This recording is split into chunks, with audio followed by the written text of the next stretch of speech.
Assalamualaikum warahmatullahi wabarakatuh. Bismillahirrahmanirrahim. Alhamdulillahirabbil alamin. Wassalatu wassalamu ala asyrafil mursalin sayyidina Muhammad wa ala alihi wa sahbihi ajma'in.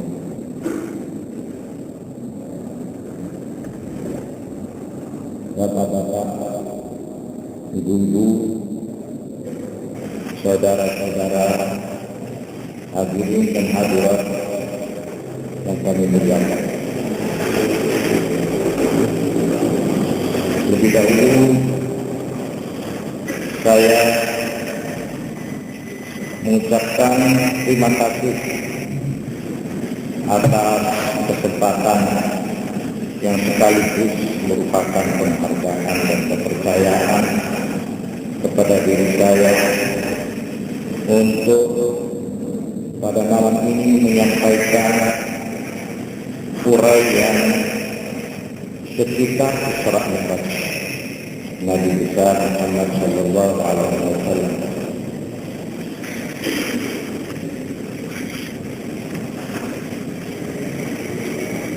Pada kesempatan ini saya ingin mencoba mengemukakan latar belakang dari peristiwa yang selalu diperingati ini. Bukan saja peristiwa yang dicantumkan di dalam sebuah surat yang disebut surat Isra, tetapi juga peristiwa yang setiap harinya oleh setiap muslim diperagakan sedikitnya 5 kali diperagakan dalam bentuk sholat sembahyang yang oleh Nabi besar dikatakan as-salatu mi'raj kulli mu'min. Salat adalah mi'raj bagi setiap orang Islam. Bukan hanya Nabi saja yang melakukan mi'raj, tetapi pengikutnya semua orang Islam, semua orang mukmin juga mi'raj menghadap kepada Allah sedikitnya sehari 5 kali. Dalam hubungan ini saya sangat tertarik kepada doa yang diucapkan oleh beliau, yang bunyi lengkapnya akan saya tirukan. Kenapa saya tertarik? Karena saya melihat doa ini sekaligus melukiskan, menggambarkan kepada kita apa itu latar belakang dari Isra Mi'raj. Doa ini diucapkan beliau pada saat kota Mekah dinyatakan tertutup bagi beliau. Kota Mekah dinyatakan terlarang bagi beliau untuk melakukan kegiatan apapun, terutama kegiatan dakwah, kegiatan menyebar agama. Sehingga beliau mencoba untuk mencari daerah baru, yaitu ke sebuah desa atau kota dari Bani Sakif yang bernama Taif. Tetapi di Taif, sesudah beliau melakukan perjalanan 10 hari, ternyata penduduk Taif, terutama penguasanya, pembesar-pembesarnya, telah mendapat peringatan keras dari penguasa di Mekah untuk tidak menerima kedatangan beliau.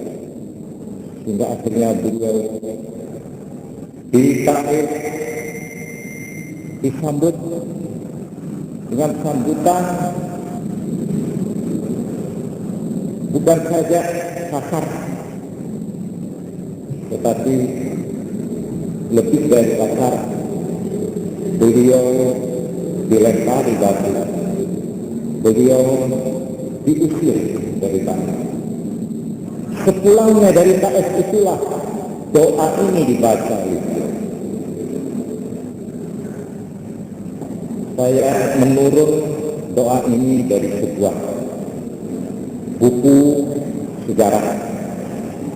Saya kira hampir di semua buku terdapat doanya.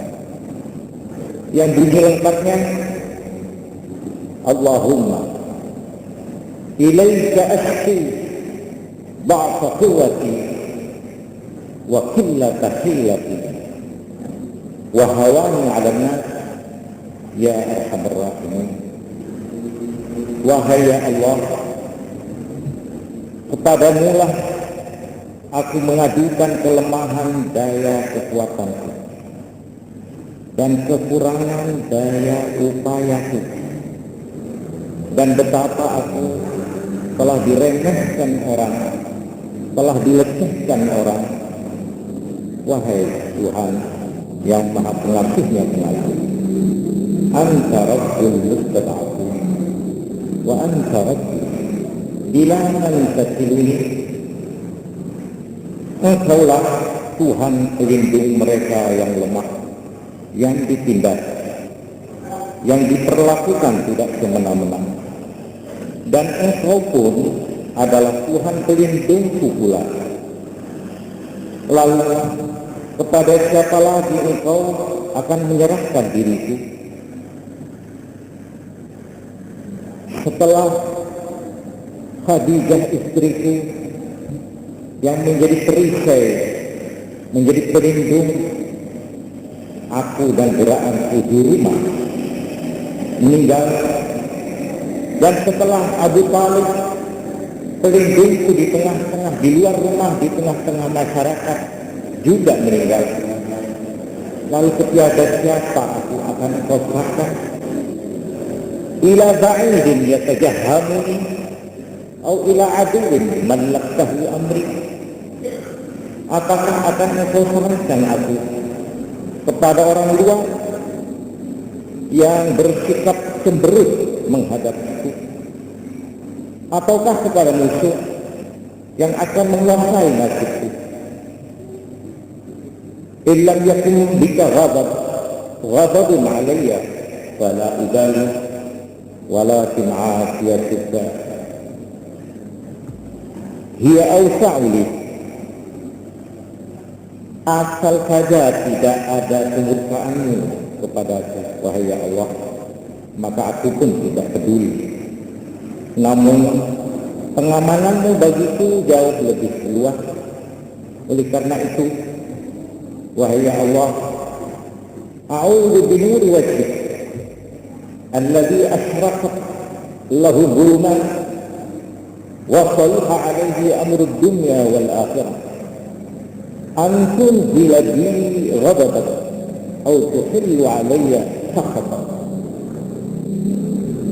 Maka aku pun memohon berlindung demi cahaya wajah-Mu yang karenanya gelap menjadi terang, dan kemelut dunia dan akhirat menjadi tertib dan aman. Janganlah kiranya Engkau ya Allah menurunkan murka-Mu kepadaku, atau Engkau timpakan kemarahan-Mu kepadaku. Lakal udda hatta tarda wala haula wala quwwata illa billah. Padamulah ridha sehingga Engkau pun akan ridha juga padaku. Tidak ada daya upaya, tidak ada kekuatan kecuali dengan pertolongan Allah semata. Ini doa diucapkan oleh beliau pada detik-detik saat beliau akan mengalami Isra Mi'raj yang sekaligus doa ini melukiskan betapa keadaan beliau pada saat itu. Betapa secara lahir tidak ada lagi pelindung, tidak ada lagi makhluk yang dapat diminta pertolongan dalam melakukan misinya dan tugasnya. Semua pintu tertutup. Tidak ada orang yang berani mengulurkan tangan karena besar resikonya.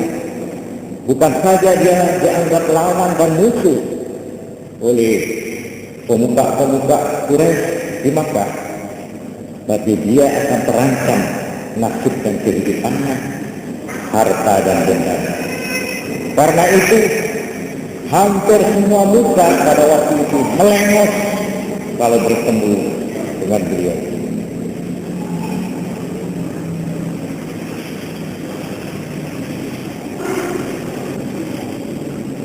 Tidak antara lama sesudah itu datanglah perintah dari Allah lewat malaikat Jibril untuk asra bi'abdihi laila, untuk mengisrakan, untuk menjalankan, memberangkatkan bi'abdihi dengan hambanya. Ucapan hamba ini adalah ucapan yang paling mesra, menunjukkan kasih sayang Allah kepada dia. Hamba yang 11 tahun berjuang, yang hamba yang sudah keputusan jalan, keputusan hubungan. Sekarang datang perintah Allah untuk mengisrakan, menjalankan beliau lailan pada saat malam minal masjidil haram, dari masjid Makkah ilal masjidil Aqsa, ke masjid yang terjauh, yaitu di Baitul Maqdis alladzi barakna haulahu, Baitul Maqdis yang sekitarnya penuh berkah.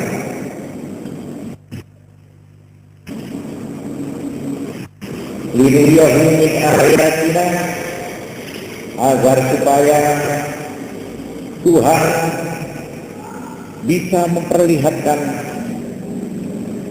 bisa memperagakan, bisa mengalamkan, supaya dialami, bisa memperlihatkan, supaya beliau Nabi menyaksikan sendiri dengan kedua belah matanya untuk melihat kebesaran ayat-ayat Allah. Innahu wasami'ul basir. Dari Masjid Haram ke Masjid Aqsa, inilah yang disebut Isra. Masjid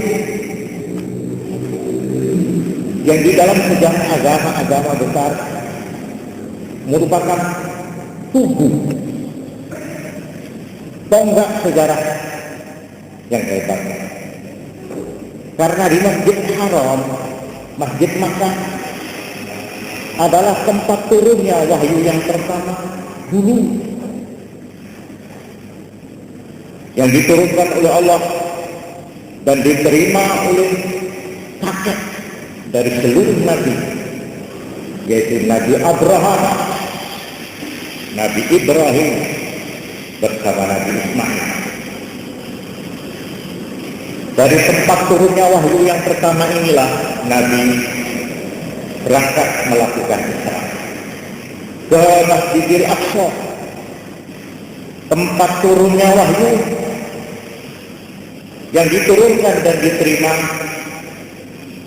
oleh penerus yang mempunyai sejarah besar di dalam peradaban dunia, yaitu Nabi Musa alaihissalam dan Nabi Isa alaihissalam. Di Baitul Maqdis inilah kedua nabi besar ini menerima wahyu dari Allah. Ini adalah merupakan satu lukisan sepintas lalu, merupakan peragaan kepada Nabi, kepada tugas Nabi, kepada misi Nabi kita Muhammad sallallahu alaihi wasallam, bahwa tugas yang dijalankan beliau, bahwa wahyu yang diturunkan kepada beliau Nabi Muhammad adalah juga wahyu dan tugas yang dulu pernah diturunkan kepada Nabi Ibrahim, Nabi Ismail, Nabi Musa, dan Nabi Isa alaihi salam, sebagai mata rantai yang tidak pernah putus. Dan mata rantai yang terakhir diserahkan kepada dan dipercayakan kepada orang yang melakukan Isra ini, yaitu Nabi Muhammad sallallahu alaihi wasallam, sebagai Rasulul Ikmal dan Rasulul Ikmal. Al-yawma akmaltu lakum dinakum wa atmamtu alaikum ni'mati wa raditu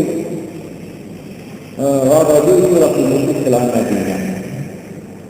Nabilah yang menyempurnakan, merampungkan tugas berantai dari nabi-nabi sejak Nabi Nuh, Nabi Ibrahim, Nabi Ismail, sebagaimana digambarkan di dalam surat An-Nisa ayat 163 sampai dengan ayat 165. Inna awhayna ilaika, sungguh kami telah mewahyukan kepada engkau Muhammad, kama awhayna, wahyukan kepada Ibrahim wa Ismail wa Ishaq wa Ya'qub wal asbab, dan 12 keturunan Ya'qub, wa Isa wa Ayyub wa Yunus wa Harun wa Sulaiman wa atayna Dawud Zabura, dan aku pun telah memberikan kepada Dawud Zabur, kitab Zabur. Wa rusulan qad qasasnahum 'alaika min qabl, dan juga banyak utusan-utusan yang telah aku ceritakan kepada Muhammad sebelum ini. Malahan wa rusulan lam naqsushum 'alaika, dan juga banyak utusan-utusan rasul-rasul yang belum atau tidak aku ceritakan padamu. Wa kallamallahu Musa taklima, dan Allah telah pernah juga melakukan dialog berbicara langsung kepada Nabi Musa. Semua itu, kakak-kakakmu itu, saudara-saudaramu itu, Rusulan Mubasyirin, adalah merupakan duta-duta Allah, utusan-utusan Allah yang sama tugasnya, Mubasyirin wa Munzirin, membawa berita gembira dari langit dan sekaligus membawa peringatan-peringatan. Li'alla yakuna an-nasu 'ala Allahi hujjatun ba'da ar-rusul, agar supaya manusia kelak tidak berhela di hadapan Allah bahwa kami sesat oleh karena tidak ada utusanmu yang datang membawa ajaran-ajaranmu, agar supaya manusia kelak di hadapan pengadilan Tuhan tidak lagi berhujjah berhela. Wa yakuna an-nasu li'alla yakuna an-nasu 'ala Allahi hujjatun ba'da ar-rusul, sesudah kedatangan utusan-utusan itu manusia tidak punya hujjah lagi untuk alasan mengapa mereka tidak mau tunduk kepada Allah, pada ajaran Allah. Wa kana Allahu 'azizan hakim. Inilah satu peragaan yang dilakukan dalam waktu yang singkat. di mana Nabi diberi kebesaran, diberi kepercayaan menjadi penerus dari nabi-nabi yang dahulu. Bukan saja, tetapi beliau sebagai nabi penutup, pengakhir, penyudah dari nabi-nabi. Mathali wa mathalul anbiya qabli karajulin banadaran, kata beliau. Perumpamaan aku dan nabi-nabi sebelumku adalah ibaratnya seorang yang membangun satu rumah besar, rumah gedung, istana yang besar. Fa'akmalaha wa ahsanaha, telah disempurnakan rumah besar itu dan diperindah, yaitu rumah agama, rumah ajaran dari Allah. Illa mawdi'al ladina, rumah yang sudah selesai itu tinggal hanya satu batu saja.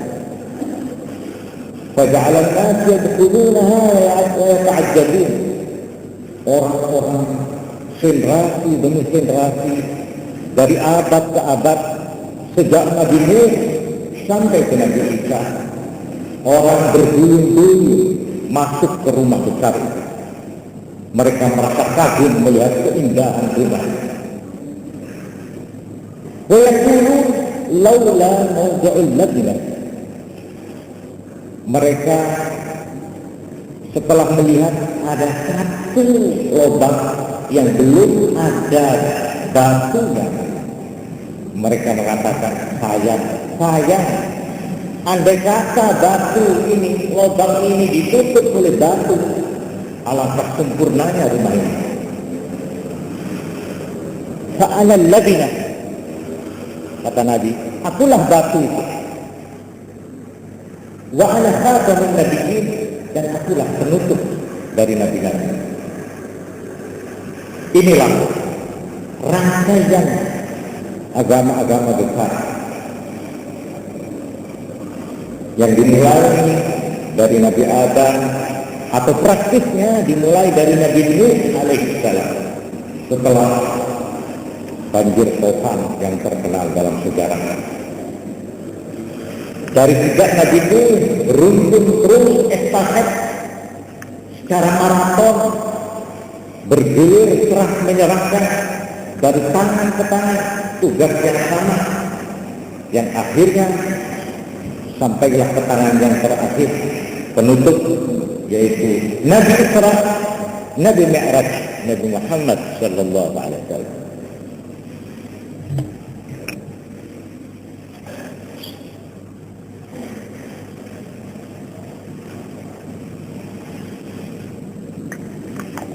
Isra Mi'raj, sebagaimana kita baca dan dengar, memang merupakan miracle.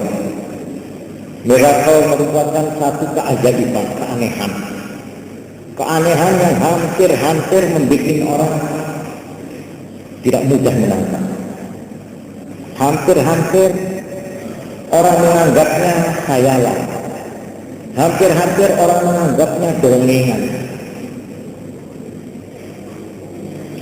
Memang Isra ini dinyatakan menurut kepercayaan agama Islam sebagai salah satu mukjizat, peristiwa yang memang melumpuhkan kekuatan akal biasa, akal yang hanya berdasar dan berpegangan pada alat-alat yang terbatas yang namanya panca indera, alam fisik, alam nyata saja.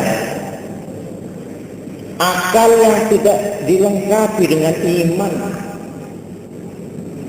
daerah yang dijangkau akal cukup luas, tetapi masih lebih luas lagi daerah yang tidak bisa dijangkau oleh akal manusia, dan daerah itu adalah daerah iman. Berbahagia manusia yang dengan akalnya dia menjangkau alam yang ada di muka hidung kita, yang ada di sekeliling kita. Dan untuk menjangkau alam yang lebih luas, dia mendapat bimbingan dan hidayah dari Allah lewat Rasul-Rasul, untuk percaya dan iman bahwa alam ini tidak hanya terbatas pada daerah yang dapat dijelajahi akal saja, tetapi masih lebih luas daerah yang belum dikenal, belum dijangkau oleh akal manusia. Karena itulah agama diturunkan.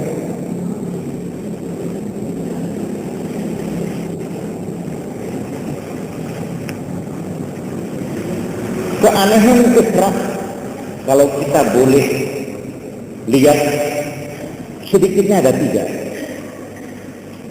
Pertama, kecepatan waktu. Kecepatan waktu yang luar biasa. Perjalanan yang kalau saya tidak salah tidak kurang dari 9.000 mil atau kilometer dari Mekah ke Palestina. Yang kalau pakai kendaraan pada waktu itu, kendaraan onta, dilakukan 2 bulan pulang pergi. Dan dari Palestina, dari Baitul Maqdis vertikal, tadi ada kata-kata Isra horizontal, mendatar dari Mekah ke Palestina, dari Palestina vertikal menanjak menaik ke petala langit. Bukan saja ke langit menurut yang kita kenal, tapi ada istilah-istilah yang mungkin di ilmu alam tidak ada itu. Yang namanya Sidratul Muntaha, yang namanya Mustawa. Entah, saya tidak tahu itu sudah ada atau belum dalam ilmu perbintangan, yang disebut daerah yang namanya Sidratul Muntaha, Mustawa, di mana Nabi mendengar dengan telinganya sendiri syarir al-qalam, bunyi pena besar, pena yang menentukan nasib kehidupan ini, pena Tuhan. Malahan di dalam cerita Mi'raj dikatakan Nabi sampai ke daerah-daerah yang sudah tidak mungkin dicapai oleh manusia biasa, oleh manusia yang terdiri dari tubuh yang terbatas ini. Oleh karena itu, di samping kecepatan waktu, maka keanehan lain daripada Isra ialah tujuan perjalanan itu sendiri, yang kecuali menempuh berlapis-lapis lapisan udara sampai ke daerah antariksa, sampai ke daerah luar angkasa. Ini istilah yang kita pakai sekarang, luar angkasa. Bukan saja, tetapi perjalanan itu masih terus melanjutkan ke daerah yang oleh agama disebut daerah alam gaib, alamul malakut. Di dalam ajaran kita dikenal adanya dia alam manusia, alam panca indera yang disebut alamul mulk, alamul mulki. Dan ada lagi daerah bukan, atau alam bukan alam panca indera, tapi alam iman, yaitu yang disebut alamul malakut atau alam gaib. Dalam perjalanannya ini Nabi sampai kepada daerah-daerah yang disebut Mustawa, Sidratul Muntaha. Malahan beliau sempat masuk ke surga yang selama ini hanya diperdengarkan sifat tempatnya saja itu telah disaksikan sendiri oleh beliau. Beliau sempat masuk menengok melihat surga. Bahkan beliau oleh Allah dengan kemurahan Allah diperlihatkan pula neraka. Perjalanan beliau masih terus makin jauh, di mana beliau diberi kesempatan oleh Tuhan untuk bertemu langsung dengan para makhluk-makhluk lain yang namanya makhluk gaib, makhluk yang disebut malaikat. Bukan saja, juga dengan mereka yang menurut ajaran materialisme sudah menjadi tanah, sudah menjadi satu dengan tanah, tumbuh lagi menjadi tumbuh-tumbuhan, dimakan lagi menjadi tanah lagi, yaitu mereka yang telah ratusan tahun meninggal